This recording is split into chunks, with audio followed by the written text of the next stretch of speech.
सुप्रभात बच्चों, आज मैं आपको हिंदी व्याकरण और भाषा की कक्षा में फिर से निबंध लेखन पढ़ाने के लिए उपस्थित हूँ। तो निबंध लेखन में आज का विषय है किसी त्योहार का वर्णन कीजिए। तो इसमें मैंने होली त्योहार के ऊपर आपको निबंध समझाने का प्रयास किया है। तो उसमें देखिए किस प्रकार 5 पैराग्राफ में ये निबंध लिखे हुए हैं। सबसे पहला पैराग्राफ है जो प्रस्तावना भूमिका कहते हैं। उसमें होली हिंदुओं का प्रमुख त्योहारों में से एक है। फाल्गुन मास के शुक्ल पक्ष की पूर्णिमा को भारत का प्रमुख पर्व होली मनाया जाता है।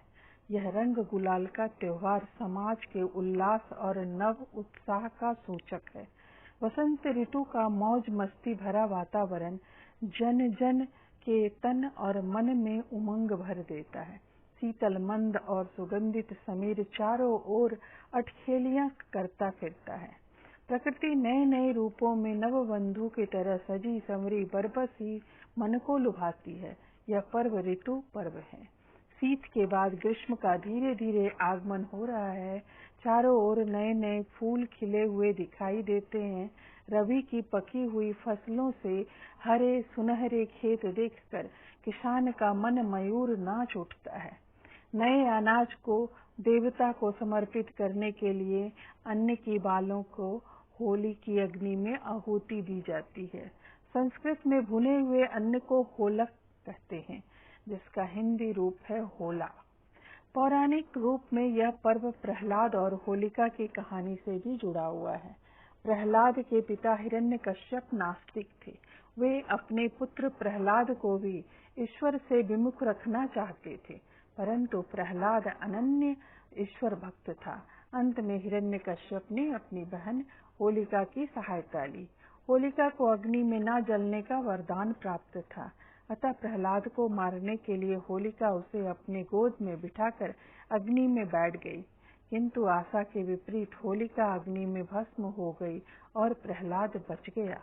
तभी से प्रतिवर्ष होलिका दहन किया जाता है और होलिका के नाम पर यह पर्व मनाया जाता है। कुछ लोग कहते हैं इसी दिन भगवान कृष्ण ने पूतना राक्षसी का वध किया था। इस खुशी में रंगों का यह उत्सव मनाया जाता है। होली की रात में नई फसलों के अन्न के बाले अग्नि में भूनकर खाई जाती है और संबंधियों तथा मित्रों में बांटी जाती है। किसान अपनी पकी हुई फसल को देखकर अत्यंत प्रसन्न होता है। होली के अगले दिन रंग और गुलाल से इसे खेलते हैं। उस दिन दोपहर तक रंग खेला जाता है। लोग एक दूसरे के ऊपर पिचकारी से रंग डालते हैं और मुंह पर अबीर गुलाल मलते हैं और गले मिलते हैं। सड़कों पर बच्चे जवान बूढ़े सभी टोली बनाकर मस्ती में नाचते गाते हुए दिखाई देते हैं। इस दिन निर्धन और धनी अथवा छोटे और बड़े कोई भेद नहीं रहता। सभी ढोल बजाते हुए नाचते गाते चलते हैं।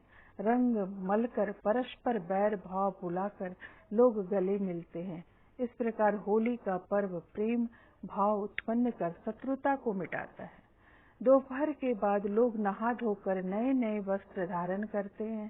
शाम को नगर में सार्वजनिक स्थान पर मेला लगता है या संगीत नृत्य या कवि सम्मेलन का आयोजन होता है। उत्तर प्रदेश में वृंदावन में होली प्रसिद्ध है। यहाँ कृष्ण अपने ग्वाला ग्वालिनों के साथ फाग खेलते हैं और रासलीला करते हैं। उसी परंपरा को यहाँ आज भी होली वैसे ही मनाई जाती है। होली पवित्र मन से खेलनी चाहिए। शराब आदि पीकर होली खेलना इस पर्व की पवित्रता को नष्ट कर देना है। कितना अच्छा हो कि सायंकाल को संगीत सभा कवि सम्मेलन अथवा मुशायरे का आयोजन कर संस्कृति कार्यक्रम से जनता का मनोरंजन एवं मनोविनोद किया जाए और स्वस्थ और सुसंस्कृत वातावरण में होली के पर्व का समापन हो। तो बच्चों, ये होली के ऊपर 5 पैराग्राफ में निबंध है। तो कुछ इसी तरह आपको निबंध लिखना है, तब आपके अंक आएंगे। तो आज की कक्षा में बस इतना ही। धन्यवाद।